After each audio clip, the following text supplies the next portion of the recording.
best players in the world are both-footed?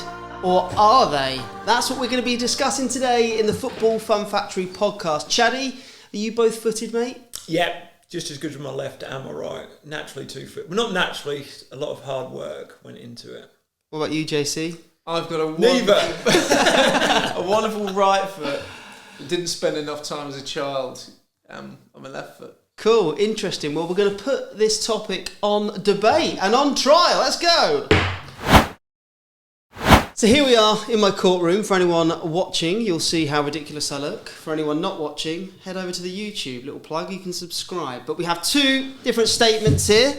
One for Luke and one for James. They're opposing statements. They've never seen them before and they have to fight their corner, no matter whether they agree with it or not. James, can you please start by reading your opening statement? Yes, mine says that players can easily progress without being two-footed. It's not something we need to coach, and instead we should help make children's best foot better. Nice. Chaddy, can you read your opening statement, please? Yeah, of course, players have to be 2-footed to progress to a high level. They simply won't progress if we don't coach this in young players. 2-footed or no chance. Interesting. Chaddy, can you please elaborate on your point? And then James, what I would like you to do is question Luke to the death. Thank you. Yeah, I think in this day and age, obviously, the level of football has gone through the roof, the athleticism, the way players play, and to not be able to use both feet comfortably gives you little to no chance to progress in the game. It's got to be something that's coached early to get that sort of muscle memory of knowing how to do it and to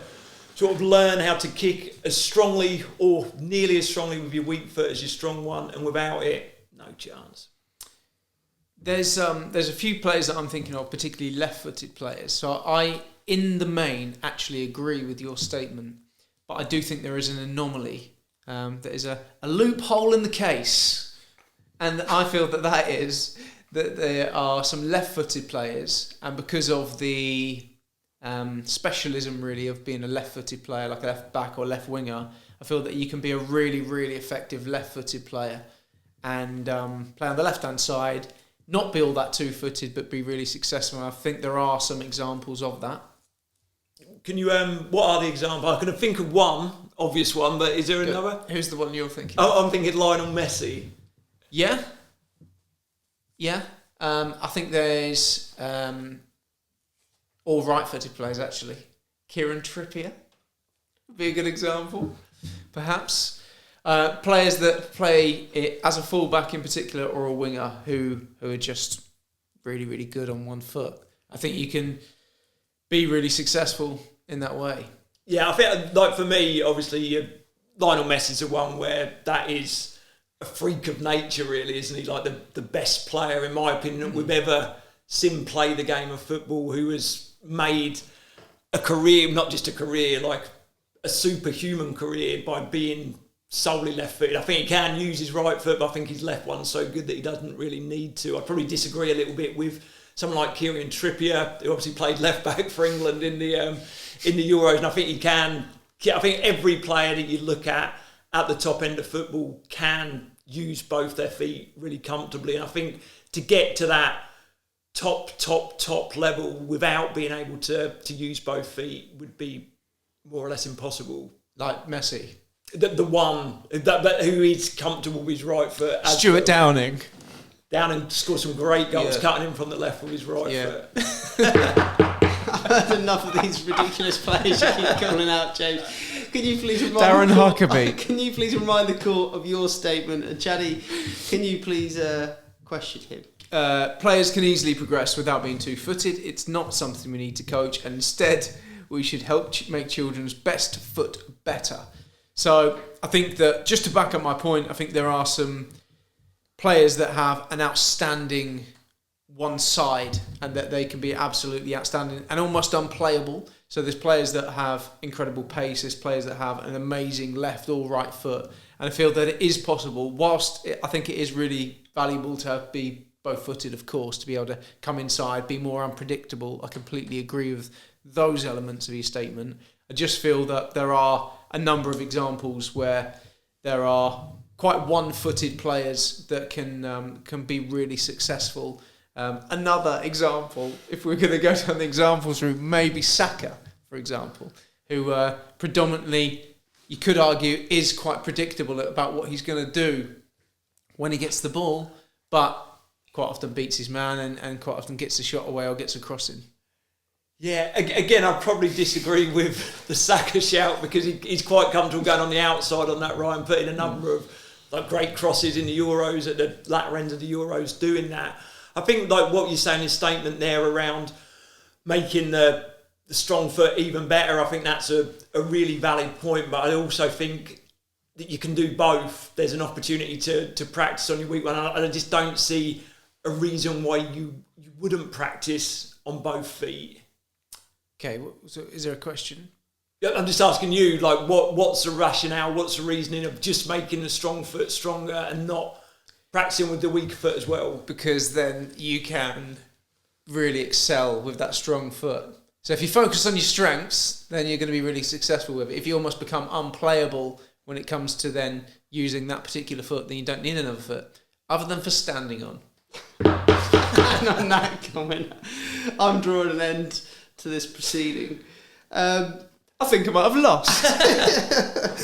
I mean, obviously, everyone knows that I favour James in these debates every week. The past. I mean, if I win it this week, it wouldn't surprise me. I wouldn't be surprised. If you won it this week, there needs to be an inquest. Yeah, you didn't do a great job this week, mate. Unfortunately, the fact that you used Stuart Downing in the same sentence as Lionel Messi is sort of a similar players.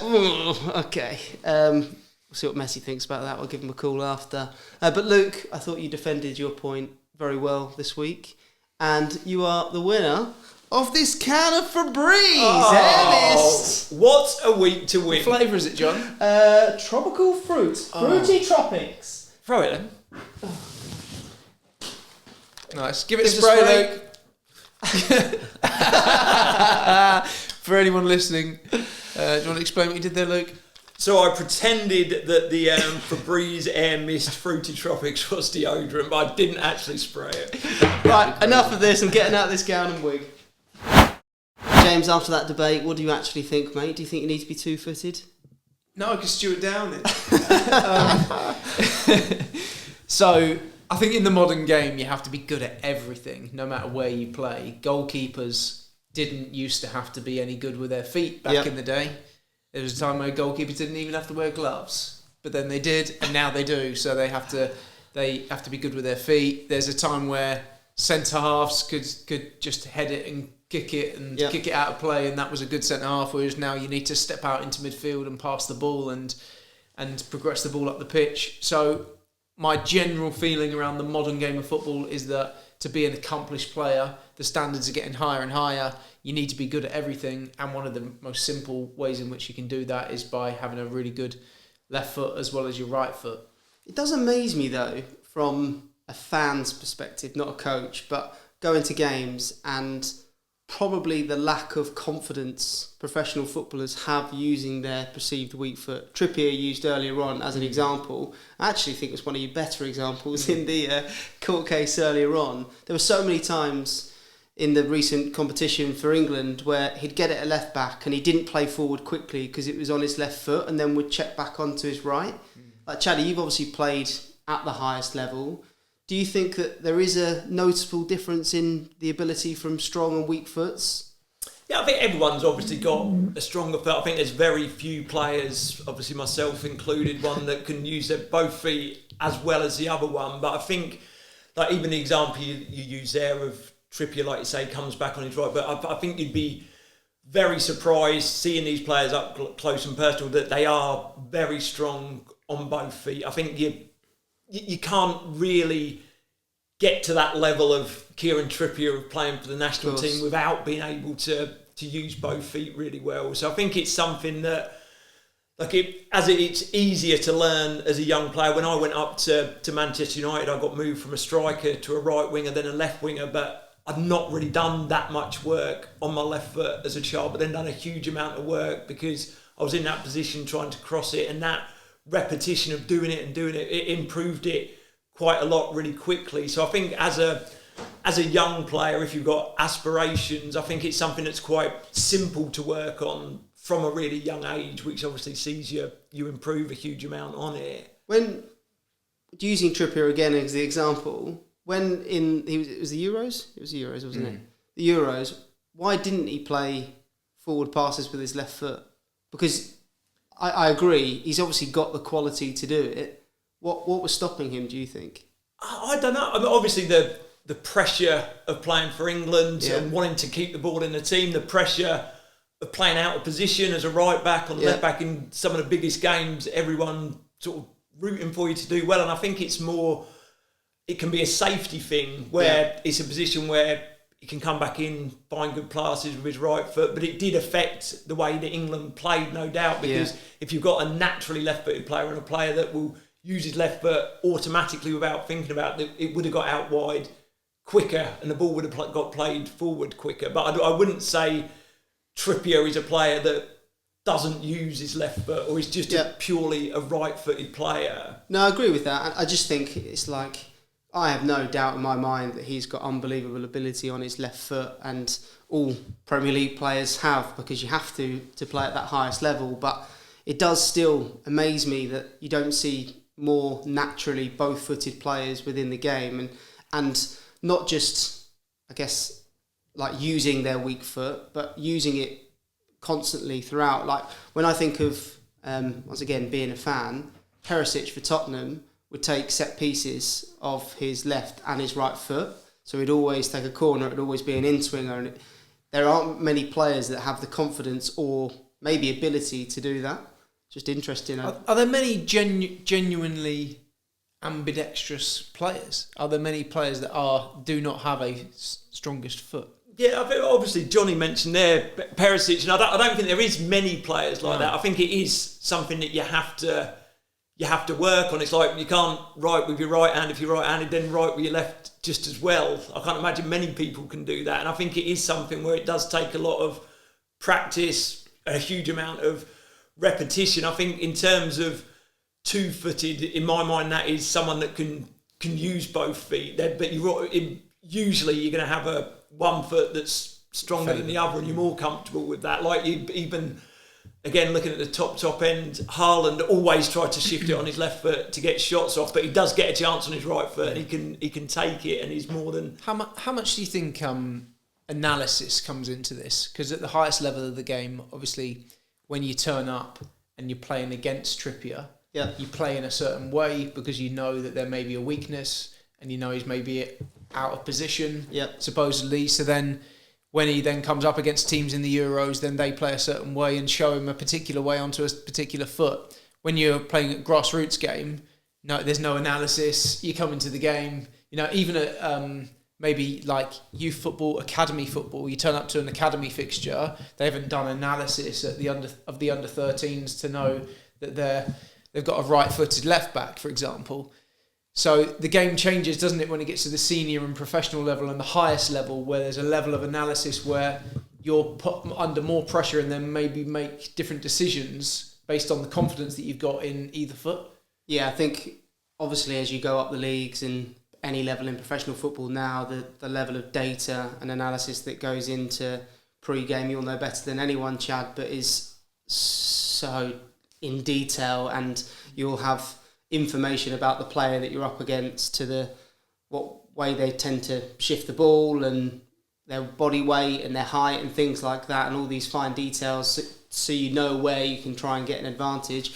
Obviously that isn't the case within grassroots football. Just linking it back into grassroots football then, do you think it's important for coaches to coach children to use both feet from a really young age? And if so, what age would you start to encourage that from? I always think back to a meeting that we had where we sat, and I don't even know when this was, whether this was Football Fun Factory days, Cambridge United days, but we sat in David Lloyd, and there was a little 5 or 6 year old lad smashing tennis balls, and it was just like watching him going, he would beat me at tennis, and he's 6. And I remember thinking, it's because he's done it so young. And then you see these whiz kid piano players and just can do unbelievable things at such a young age. And I think that's the key. It's children who grow up with 2 languages can speak Yeah. both languages fluently at a ridiculously young age, and if they tried to do it when they were 30, they'd find it incredibly hard because it's just ingrained in them. So for me, the earlier you can get a child to use both feet, the better. So Chaddy, you obviously started using your left a little bit later. Obviously got the success to get to Man United, and then you said that you were sort of put on intense practices where you had to work on your left. Do you think that would have benefited you if you started earlier? Yeah, without. I think like anything, the more you do with something, if you're into it, you want to do it, the better that you get at it. I think obviously using both feet is important to get to the top level to become a professional footballer. But like when you're talking about grassroots, you obviously as a coach, you always encourage the players to use both feet. But more important than anything is that they're enjoying it, isn't it? If you're a child and you don't want to use your left foot and you're not that interested in becoming a professional footballer in 10, 15 years' time, it doesn't matter, does it? Because they've got a smile on their face and they're playing the game and they're enjoying the game. So what about some practical tips for coaches to make the sessions fun and enjoyable, but still to work on both feet with the children that they coach? Is there anything that's you can share that's worth sharing? Definitely some really easy ones. So knowing each child's strongest foot, I think is really important, and being aware of that. Secondly, incentivising the use of the other foot. So it could be that every time you pass with your weaker foot, your team gets a goal. Or every goal that you score with your weaker foot, you get 2 goals rather than 1. So there's little things that you can do where you can just incentivise it, which changes the child's mentality towards using their other foot, if you like, because they're going to, of course, you're going to choose to use your strongest foot as much as you can, and that kind of reinforces and makes the problem worse, really, because you're getting all this practice all on one side, and of course you're going to choose that because that's your best side. Why wouldn't you? Whereas if you can put them in a situation where they're incentivised to use the other side, I think that's always good. I think the other thing as well is probably not to make necessarily a big thing of it. I think when we talk about weak foot, instantly my mind goes to ball striking, finishing, crossing, shooting, same thing. But I think actually what's really important within the youngest age groups is actually to work on their receiving skills off both feet and their dribbling skills and being able to manipulate the ball, because that's really important at the youngest age groups anyway. But then if you can receive the ball on both your left and your right foot, and that's where I think like the professional players are exceptional at. Obviously loads of stuff they're exceptional at, but the way they take the ball so quickly off both feet and take it in their stride, like it's just remarkable. And if I think that's the types of things that you can really help concentrate on those younger age groups. One little tip for coaches listening is to mix the start points and positions of your session. I remember growing up, you do like a little 2v1 or a 1v1 attacking drill, and you always start on the same place, and it's every time you join the back of the queue and then you go and do the session again. I think it's really important to then change the start position of that. And if it's a 2v1, swapping left and right, because then you're having to use different feet to protect the ball in different ways. And that goes into a game as well. So yeah. So playing players on different sides of the pitch rather than playing on the same side, and almost taking the same principle and putting it into a match situation as well. I think that's a great starting point as well, because I think the more comfortable you are receiving on both feet, the more comfortable you are dribbling with both feet, that then automatically leads in with kicking with both feet as well. So I think, like you say, with them youngest ages, that is the start point where you can control that. If you're passing the ball in, you pass it to the other foot and just help the child sort of have touches without making a big thing of it. It's not use your left foot or that one where you hear from the sideline a lot when you watch young kids playing football. Cool, great stuff, guys, and hopefully anyone listening has found that useful and a couple of tips they can take back to their session. If you have, hit the subscribe button. And now we're going to go to our favourite part of the podcast. Luke, do you know what it is? Quickfire questions? Quickfire questions with Luke Chadwick. Let's go. We've talked a lot about left-footed players and right-footed players, and we talked on a recent podcast about heading in the youth game and how that's been kind of almost banned in some ways. But who was the best header of the ball that you played with, either in a like defensive capacity, just always won their battle in the air, or a great goal scorer with their head? Oh, what a good question. No, I don't think I've ever been asked that question before. Who's the best header? I'd have to say one of my heroes, Dion Dublin. I think even like in both positions, he played centre back a bit or coming back defending corners. He attacked the ball so well. And also, as a kid growing up watching Cambridge United, I've lost count in the amount of headers that he scored up the Abbey, obviously with John Beck in charge, where the team used to get the ball out wide quite direct and get it in the box. So I'd probably say Dion Dublin was the best header of the ball that I've ever had the pleasure of playing with. Brilliant. Nice. What about the best left foot you've played with? And not necessarily in ball mastery and dribbling and taking players on, because Giggsy sort of springs to mind. But what about just ball striking and sort of zings across the pitch? Well, you say about Giggsy there is obviously an absolute genius, but you know who's the name that immediately sprung to my mind was Wes Hoolahan. He's the closest thing I've ever seen to Lionel Messi, and like obviously fine ball striker, scored a lot of brilliant goals, but the way that he would manipulate the ball and dribble the ball, someone there where I'm thinking about what we had the debate earlier about genuinely one-footed players. Yeah, that he's one that I probably played with. You're not going to believe this, Luke. Wes Hoolahan takes his child to our sessions in Norwich. Really? He is a Football Fun Factory parent. So we need to make sure that the coach there is getting Wes's child working on both feet, so he ends up a two-footed, him or her ends up a two-footed player. But that's the one that sprung to mind. I'm trying to think now of a great ball striker, but Hoolahan's the one that came to mind when you asked that. Did you play with Stuart Downing or? No, played against him a few times. I mean, Stuart Downing was an absolutely fantastic I player. I don't know who Jonny. I just feel like I got a lot of stick for that. yeah. I think he's a great player. I agree. He didn't have a great time at Liverpool. No, but good left foot though. Great left foot. Great left foot, yeah. That's what it's about, isn't it? One-footed players. I think that's the future. Players can easily progress without being two-footed. Let's get Downing on the podcast. Cool. Well, I look forward to next week's podcast with Stuart Downing featuring as a guest. See you next week, guys.